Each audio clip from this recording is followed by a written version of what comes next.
Hey, you guys, it's your girl Gabby, all things TV and film. And today we got the fray on. Ooh, I got to see the fray here, like close to DC, almost a year ago now, but they're back on tour. Anyways, um, shout out to Rebel sponsor me.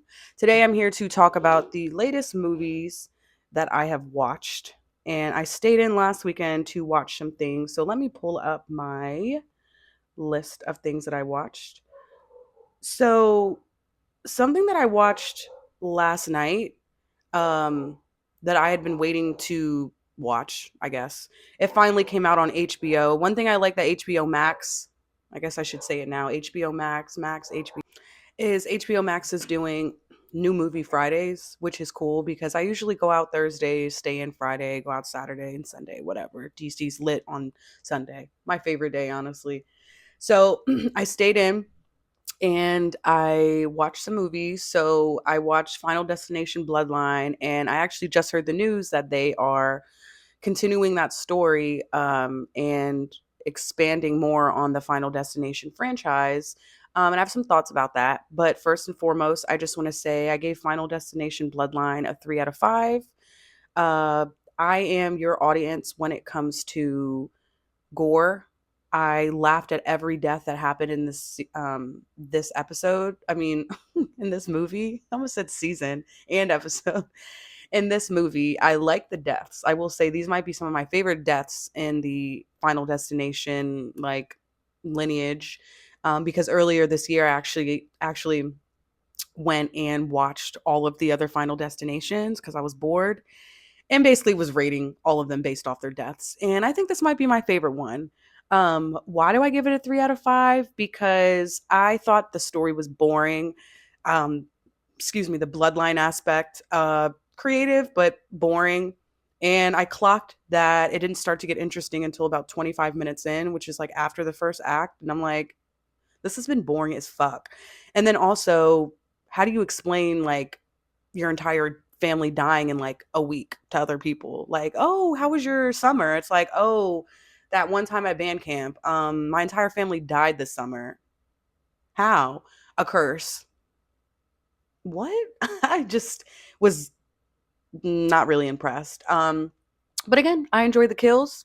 I think it's cool, but they're continuing on the bloodline thing, and let's just say I'll watch it.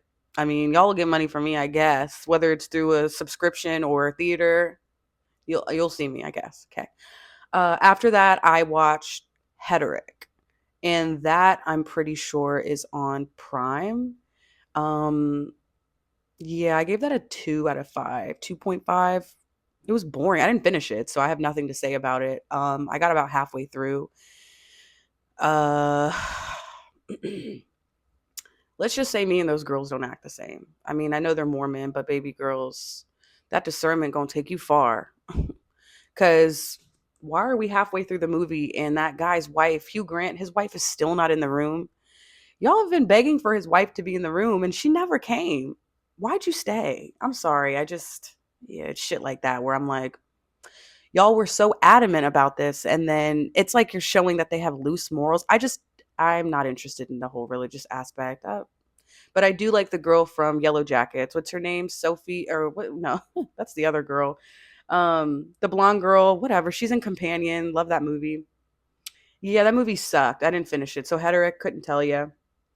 Um, and then I watched a teenage version favorite of mine last night. And I'm thinking, do I need a separate video for this? But I don't think I do. I watched 13 on Netflix. They have 13 on Netflix now. And no, not 13 Ghosts with Monk. I love 13 Ghosts. They need to make a series about that. No, it was 13. When I tell you that movie changed my life when I was a teenager, I mean, it was literally what I was going through. I wouldn't say at 13, but I started going through that around 15.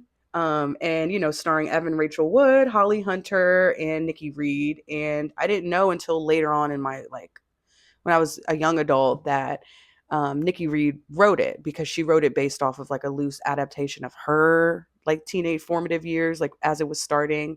But it was written by Nikki Reed and starring Nikki Reed, and the woman who helped write it with her, yeah, Catherine Hardwick, she helped write it as well. So she directed it, and Holly Hunter was nominated for. Um, I'm pretty sure she was nominated for a Best Actress award, but oh the film earned Hunter an Academy Award nomination for Best Supporting Actress and Golden Globe nominations for Hunter and Wood for Best Supporting Actress, Best Actress in a Drama, respectively. So this is one of the movies that I can just watch over and over. I was laughing about it last night to myself in these walls. That I was like reciting the lines, as I eat my gummies and my munchies, my beer. I was having a grand old time, but Tracy was playing with Barbie dolls. Tracy was playing with Barbies before she met Evie. This I struck that dumb. I didn't know it went that far. You're a really bad influence. When you cheat, you lie, you steal. Oh my God, are you kidding me? Where do you think I learned all this shit from? Tracy was playing Barbies before she $1.50 a square floor tiling. She was sick of it. Holly Hunter. It's just so funny watching it as an adult because when I was a teenager, man, like there was just a lot of behavior that I copied watching the movie. That movie's a 5 out of 5 to me, by the way. I mean, it was just such a time to make it. I just love when movies are made in the right time, and that movie was made in the perfect time. It's so good, and Nikki Reed was so young when she wrote that. So I'm not gonna lie, I talked about it before on my screenwriting journey. It's people like her who inspire me because I mean, just to be able to go off your experiences. I don't know what her background is in terms of writing, screenplays, whatever, education, but it's inspiring. And it inspired me last night to jot a few of my ideas down that I have because I kind of have this idea for like a coming of age story. I'm just trying to figure out how to play it and, move it around. But I've got stories for days, y'all. If you know me, your girl has been through some shit and I've met some people.